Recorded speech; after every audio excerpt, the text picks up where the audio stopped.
Assalamualaikum warahmatullahi wabarakatuh. Kami dari kelompok 3 ingin menjelaskan cara pembuatan aspirin. Anggotanya saya sendiri, Soebatul Aslamiyah, dan teman saya, Muhammad Sa'dur Rahman. Tujuan percobaan mempelajari sintesa senyawa organik industrial yaitu aspirin melalui reaksi asetilasi terhadap gugus fenol. Jadi, aspirin atau asam asetil salisilat adalah suatu jenis obat dari keluarga salisilat yang sering digunakan sebagai analgesik terhadap rasa sakit atau nyeri minor, antipiretik terhadap demam dan antiinflamasi. Aspirin juga memiliki efek antikoagulan dan digunakan dalam dosis rendah dalam tempo lama untuk mencegah serangan jantung. Aspirin adalah asam organik lemah yang unik di antara obat-obat AINES dalam asetilasi dan juga inaktivasi, siklooksigenasi, irreversibel. Aspirin cepat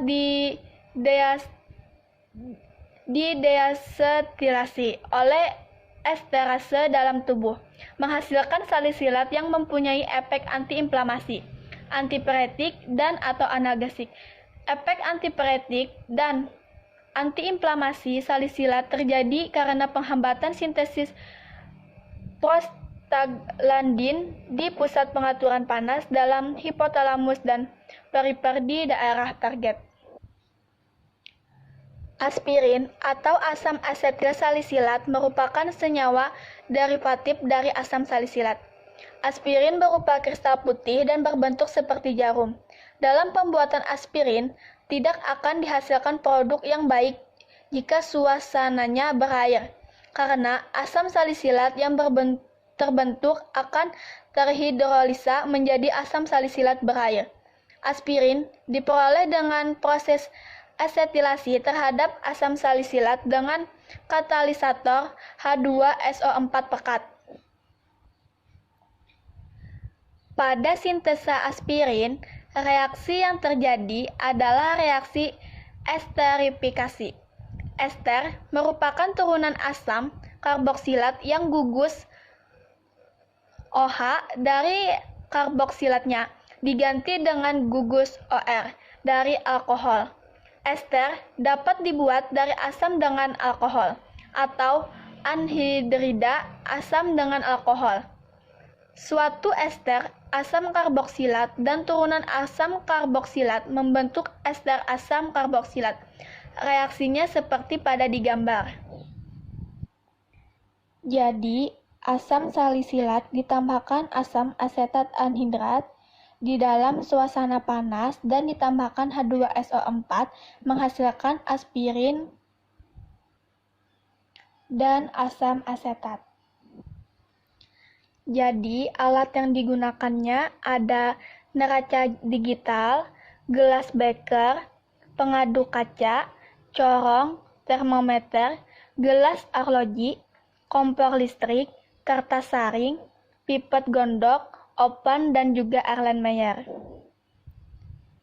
Bahan yang digunakannya ada asam salisilat, asam asetat anhidrit, alkohol 96%, asam sulfat, aquades, dan FaCl3.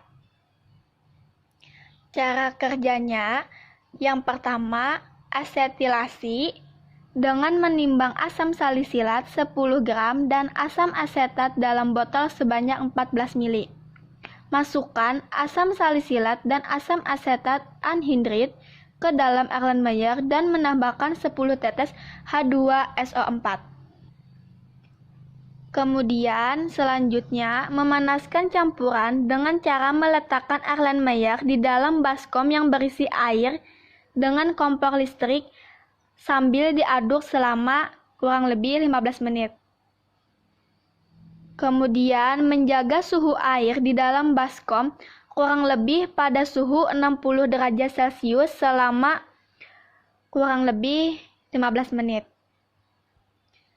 Dan yang terakhir, menambahkan 150 ml aquades dan menyaring larutan tersebut.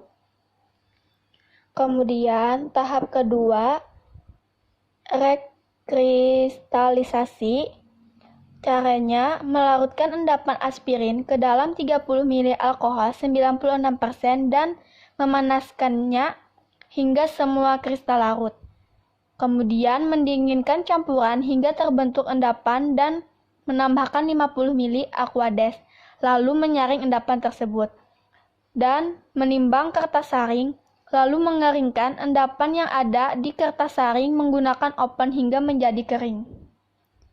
Kemudian, melakukan pengetesan dengan meneteskan FaCl3 kepada aspirin kering dan mengamati perubahan yang terjadi setelah ditetesi FaCl3.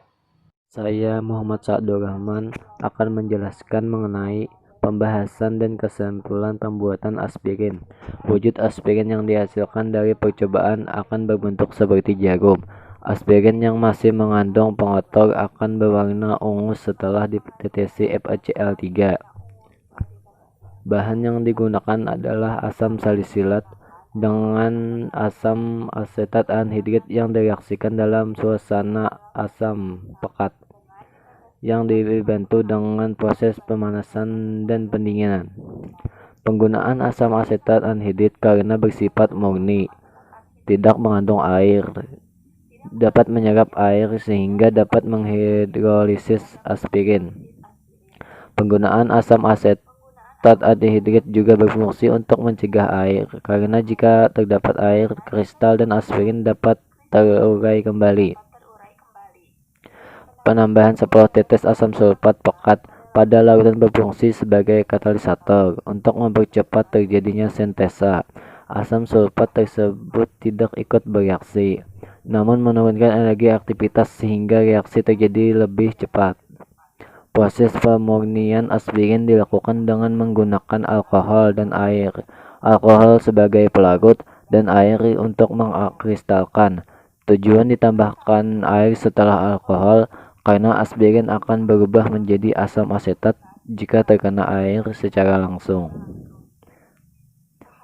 Tahap terakhir, pengujian kemurnian aspirin dilakukan dengan cara mentetesi FaCl3 yang bertujuan untuk mengetahui adanya pengotor dalam aspirin yang berupa asam salisilat yang belum bereaksi dengan asam asetat anhidrit untuk membentuk garam. Drop it.